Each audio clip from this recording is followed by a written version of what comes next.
Okay, doing some wiring or showing some wiring on my 1987 Goldwing Aspen K1200. I've got it taken apart to do some work on it. Thought I'd make this quick video for you. Let's see if I can position the flashlight. Let's see if I can do this with just two hands and no tripod. This is the main distribution for the power. You can see the main power line comes out here, goes on here. This is not part of the electrical connections stator wiring harness replacement piece. This is just something you should do just because there's the dog bone fuse. There's a 30 amp fuse inside here. And the story is that doesn't work very well. The fuse blows, or this wiring harness assembly in here is not very good.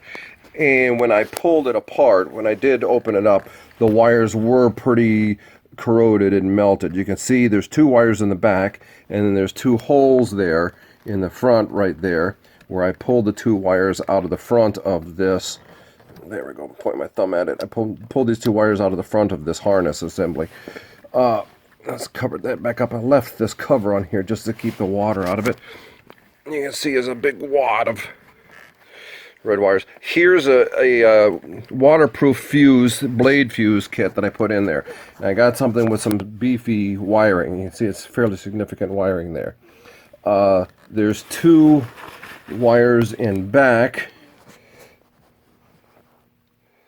There. Let's move the flashlight back a little bit. There they go. You can see them right up there.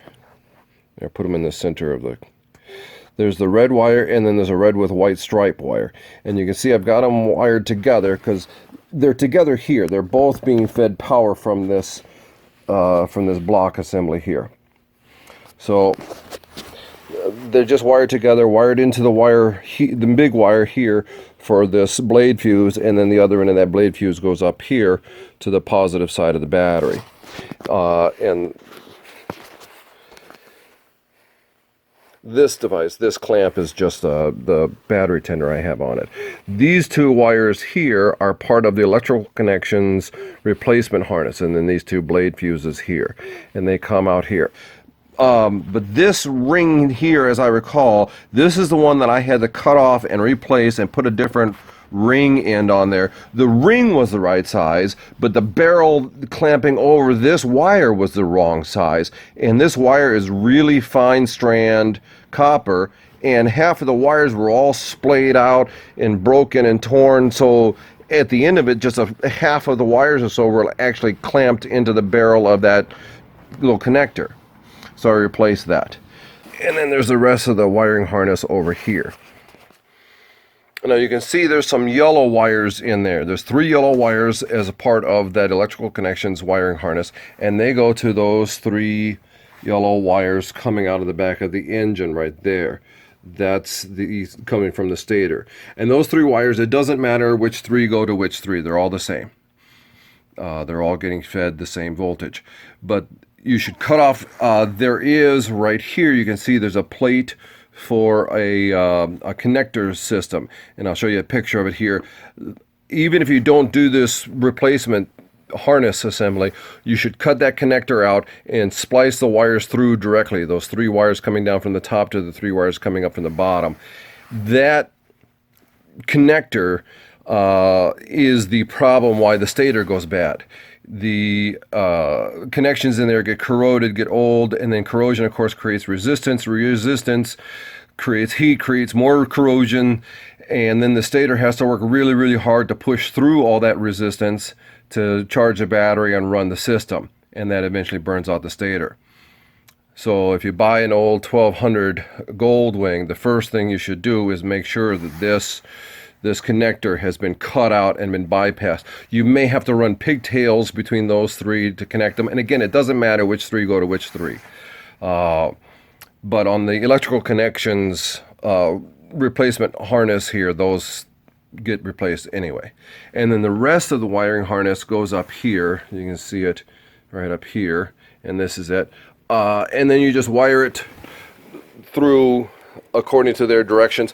You can see this is the splices. I've wired them into there and then put some solder on those and then put a double layer of heat shrink tubing on them. Those wires on this end, these wires here coming out to this replacement wiring harness, used to go to the bottom of this right here, right under there, and you can see there's one black wire left in there that has to stay. Now you can cut this whole block out and just wire this black one directly through if you want. I just left it. It was easier, just leave it, not cut it. And then these wires come out from, I don't know, up there by where the coil set is or whatever. The red wire here, one of the red wires goes up to, you can see right there, I have the relay mounted just on the side of the fairing, inner fairing here. Just next to the storage box, storage pouch. And I don't remember if I may have pulled this off just to have access, better access to these wires and everything.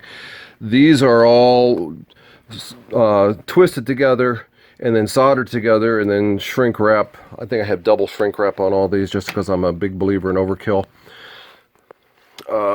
There's a black wire that comes off of this relay, and you have to put it to a ground somewhere. I grounded it to the bolt of the regulator. And I don't know if that's a brilliant idea or if that's a bad idea. I'm not sure how that regulator works. Oh, let me stand up here now. There's a blue wire. Move this around there. You can see the blue wire in there coming off of that relay. And that blue wire goes around and up and then connects to one of the wires you're going to have to pull off of the coil system. And then there's two brown wires also. And you can see the brown wire down here. That brown wire, back up here, that brown wire goes down. Let me see if I can get the blue one out of the way. There we go. You can kind of see right down right there. See that pink end right at the tip of my finger? That's the brown wire coming around, and it goes into the back of the coil. And there's another one that goes into the back of the coil over on this side. See that brown wire that's kind of looped, and then the connector that goes into this coil? There. You can kind of see the one wire's hanging loose here. See, that's not connected to anything because that's the one I pulled off and connected this brown wire from the electrical connections wiring harness replacement system. This is the coils. You can see there they are. There's the wires going to the plugs, and I got to replace those. That's why I've got it torn down this far. I don't recall, I don't think I had to do any more tearing down than this to get to all that stuff. And then one of the wires that you pull off of the back of the coil is the wire that you plug into the blue one there, into that blue wire from the wiring harness replacement system. It doesn't matter which side, you just have to do it. I did it over here because it's closer. So there you go.